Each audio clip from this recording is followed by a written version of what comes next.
బీజేపీని ఎవరు ముఖ్యమంత్రి ఫేస్ కూడా చూడలేదు. బీజేపీ అనే పేరుతో ఓట్లేసి గెలిపించేశారు ఆ రోజున.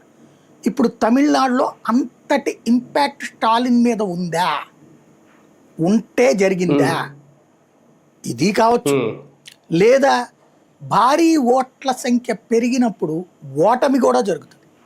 లైక్ 2019 ఎన్నికల్లో ఆంధ్రప్రదేశ్లో జరిగింది అదే, 2024 ఎన్నికల్లో ఆంధ్రప్రదేశ్లో జరిగింది అదే. పర్సంటేజ్ ఆఫ్ పోలింగ్ పెరిగింది. ఆ పెరిగిన ఫలితం అధికారంలో ఉన్న వాళ్ళని గద్దె దించింది. ఇక్కడ కర్ణాటక అదే జరిగింది, తెలంగాణలో అదే జరిగింది. పర్సంటేజ్ ఆఫ్ పోలింగ్ అంటే ఎక్కువ శాతం ఎక్కువ రాష్ట్రాల్లో ప్రభుత్వం మీద వ్యతిరేకత ఎక్కువగా ఉంటే ఓటింగ్ శాతం పెరుగుద్ది.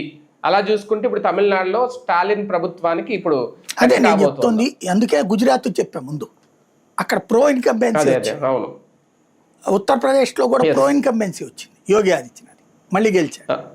కాబట్టి అది ఉండొచ్చు. అయితే ప్రో ఇన్కంబెన్సీ అనేటటువంటిది సాధారణంగా ఒక 20% ఉంటున్నాయి ఓవరాల్ లెక్కలు చూసుకున్నప్పుడు.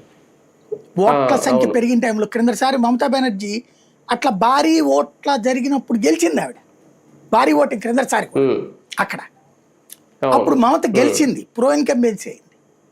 ఇప్పుడు ఇక్కడ ప్రో ఇన్కంబెన్సీ యాంటీ ఇన్కంబెన్సీ అనేది 4 దాకా తెలియదు, ఎవరి లెక్కలే వాళ్ళు మాట్లాడుకోవచ్చు. ఇంకొక